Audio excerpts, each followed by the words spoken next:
صل على نبينا صل على محمد. Asyhadu an la ilaha illallah wahdahu la syarikalah wa asyhadu anna Muhammadan abduhu wa rasuluh. Amma ba'du, fa'udzu billahi minasyaitonir rajim. Bismillahirrahmanirrahim. Pemirsa yang dirahmati Allah Subhanahu wa taala, Assalamualaikum warahmatullahi wabarakatuh. Pada kesempatan Kultum Tafsir Al-Qur'an, di episode ini kita akan membahas tafsir dari surah Al-Kahfi ayat yang ke-40 hingga ayat yang ke-50. Pembahasan ayat yang ke-40 masih memiliki hubungan dengan pembahasan ayat-ayat sebelumnya, yakni mengenai peristiwa percakapan antara kedua saudara yang tertuju kepada kaum muslimin dan kaum Masehi. Di dalam hati kaum muslimin sejatinya terdapat rasa kasih sayang kepada kaum Masehi. Hal ini nampak dari mafhum percakapan di dalam ayat yang ke-40, di mana saudara muslim berkata, "Mengapa tadi ketika engkau akan masuk ke dalam kebun, tidak dikatakan bahwa semua kekuatan ini adalah milik Allah Subhanahu wa Ta'ala? Mengapa engkau anggap dirimu berkuasa? Kalaupun engkau melihat bahwa aku dalam keadaan lemah, janganlah hal ini menjadikan engkau terlampau angkuh, congkak, dan sombong. Karena tidak mustahil kelak Allah Ta'ala akan menganugerahkan kepadaku sebuah kebun yang jauh lebih baik daripada kebun milik engkau ini.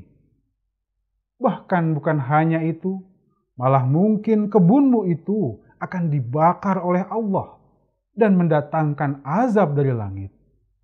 Dan khayalan engkau bahwa engkau akan memerintah di atas dunia ini selama-lamanya akan tinggal menjadi khayalan belaka." Dan akhirnya, apa yang dikhawatirkan tersebut menjadi sebuah kenyataan.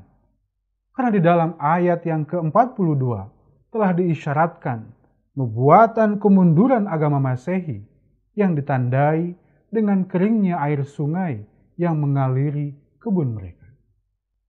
Ayat ini menubuatkan bahwa keruntuhan kekuatan agama Masehi ini akan datang dari dalam kelompok mereka sendiri, sehingga menjadikan agamanya keropos dari dalam.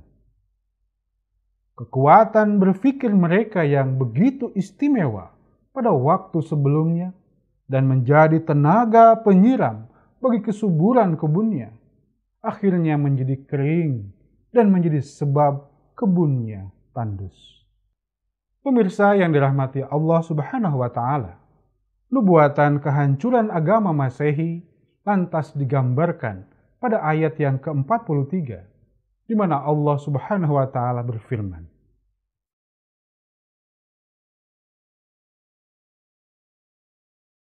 "Wa uhita bithamarihi fa asbaha yuqallibu kaffaihi ala ma anfaqa fiha wa hiya khawiyatun ala urushiha wa yaqulu ya laitani lam usyrik birabbi ahadan." Artinya, dan buahnya sama sekali hancur. Lalu ia mulai meremas-remas kedua tangannya, menyesali semua yang telah ia belanjakan untuk itu. Sedang seluruhnya telah roboh atas para-paranya. Dan ia berkata, "Alangkah baiknya jika aku tidak mempersekutukan siapapun dengan Tuhanku."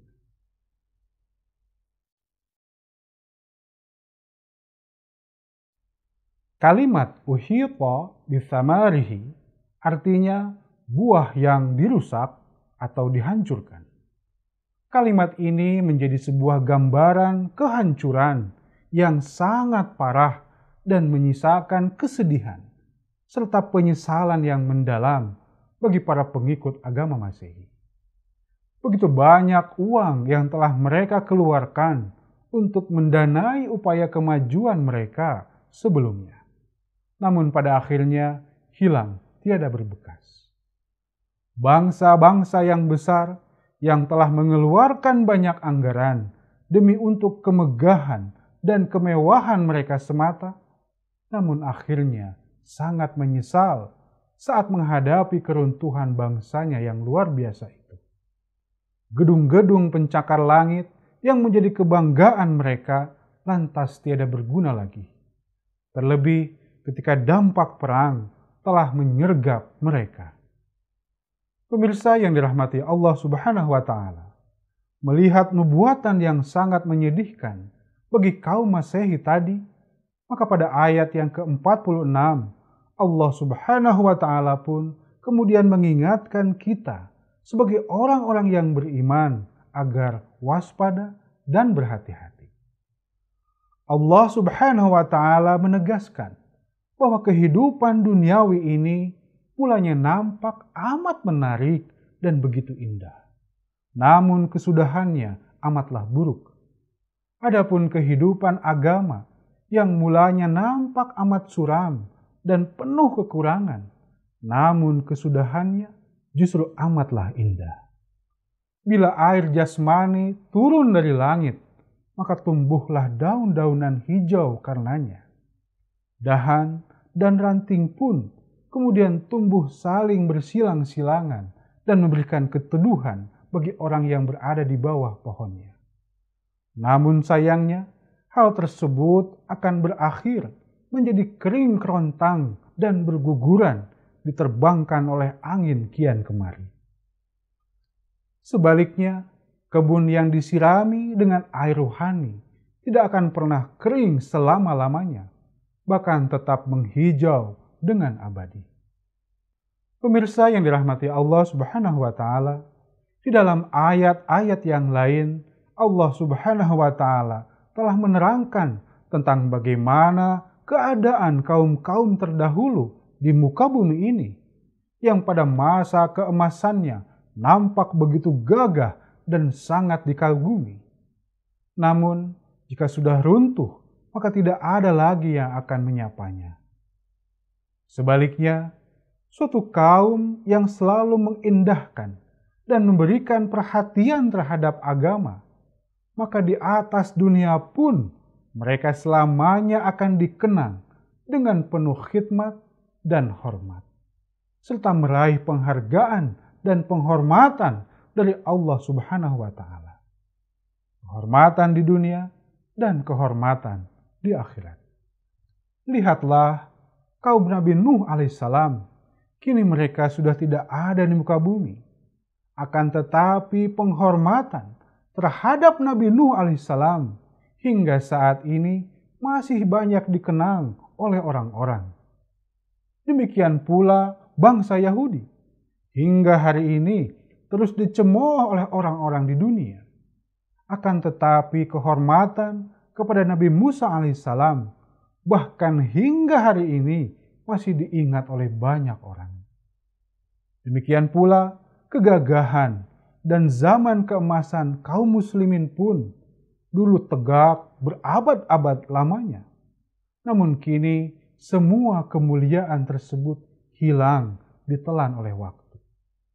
Namun demikian, masih banyak orang yang bersedia untuk mengorbankan apa saja atas nama orang-orang terhormat tersebut, karena mereka telah melakukan pengkhidmatan dan pengorbanan bagi agama.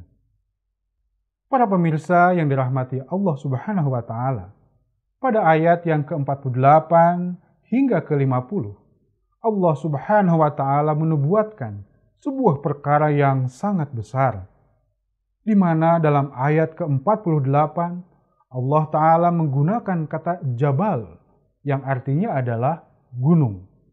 Namun demikian dapat juga diartikan sebagai orang atau bangsa yang besar.